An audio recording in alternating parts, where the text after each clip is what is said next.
Good afternoon, traders. It is Wednesday, January 5th, 2022, and the U.S. stock market is closed. We had an interesting day today, kind of a mixed bag, but it started out really great. You're looking at the Dow here. The Dow opened lower and then shot up very nicely there, and then tested its all-time intraday highs here, and then crashed. And that crash was significant. It's down 392 points for the day.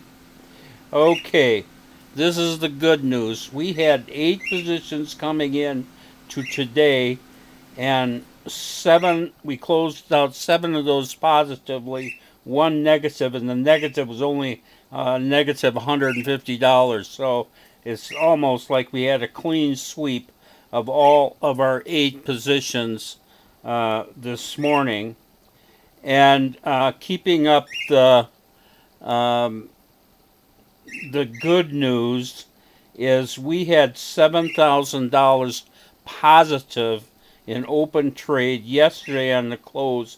We closed that out with almost $14,000 today. So again, I'm seeing the pattern that we want with our system. We hold overnight and we doubled our profits by so doing. The whack-a-moles were not anywhere near these 8 positions that were breaking out. So that was fantastic. Okay, here's the bad news.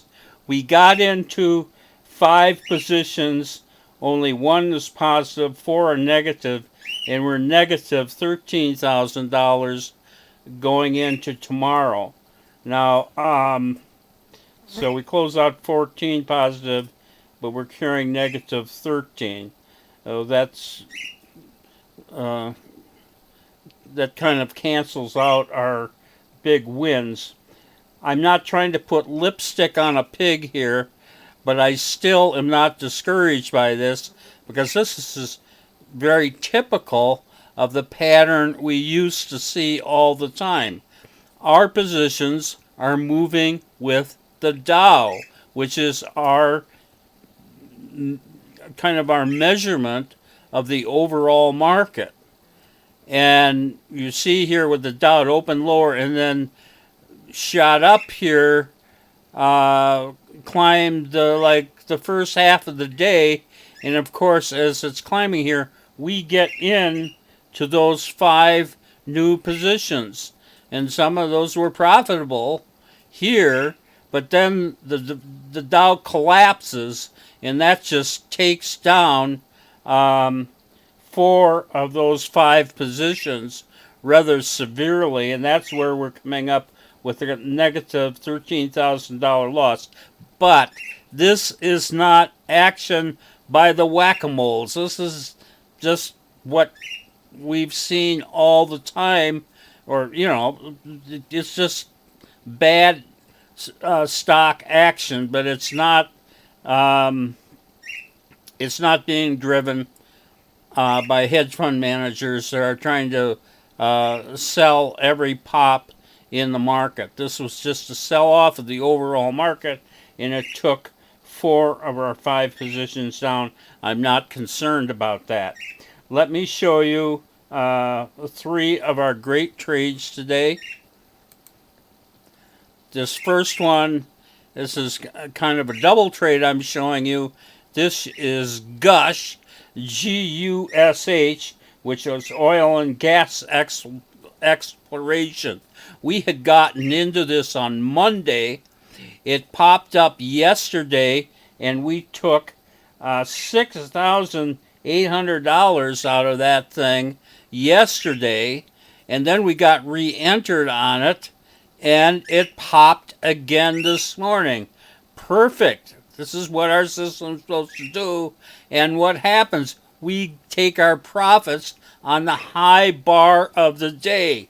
Can't beat that.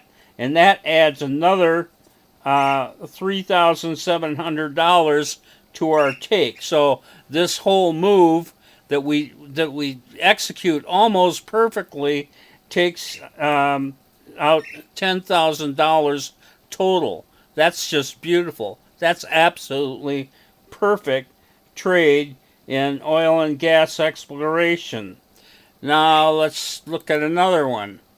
This is another double trade that I'm showing. It is CGEV, and that is Centennial Resource Development Incorporated. And by the way, the next trade I'm going to show you is Continental Resources Incorporated. And I got these mixed up yesterday, and as a result, I made a mistake. And basically, without going into great details, that mistake resulted in my reporting $28,000 in closeout profits yesterday. We did better than that. We actually took over $30,000 in closeout profits yesterday, and I have corrected those mistakes on the website. Okay, so this is CGEV, which is Centennial Resource Development Incorporated. It popped up on Monday. We grabbed it, closed slightly profitable, and then yesterday it popped up again, and we took $4,000 out of that on this trade right here. It kept going. In the next half hour, we bought the re-entry, and again, just like Gush, it pops up again today for our exit. You know, we're holding overnight. We're making profits holding overnight, and we took $3,300 on the re-entry. So you know, we got $8,000 on this move, and we're getting out almost near the top there. Again, our system is working perfectly here. And finally, I got one more, and I gotta switch it around here a little. This is CLR, which is Continental Resources Incorporated, not to be confused with Centennial Resource Development Incorporated. Okay, and we on Monday we bought the pop just like the other ones, and yesterday this thing just screamed. That kept us in to the trade for a third day, and we exited this again almost on the high bar today. Perfect trade, and we took out $4,100 out of Continental Resources Incorporated. So I consider it a great day, and let's just keep this thing going. Trader Bob signing off. See you tomorrow on Thursday.